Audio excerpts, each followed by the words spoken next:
അങ്ങനെ ചോദിക്കുമ്പോഴാണ് പാരൻസിൻ്റെ കുറേ concerns.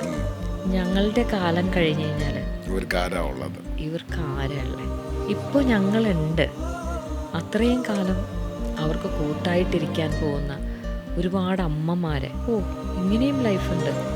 Okay, ഞാൻ പതിയെ ഇവരെന്തുകൊണ്ട് പുറത്ത് കൊണ്ടുപോകുന്നില്ല എനിക്കറിയേയില്ലല്ലോ.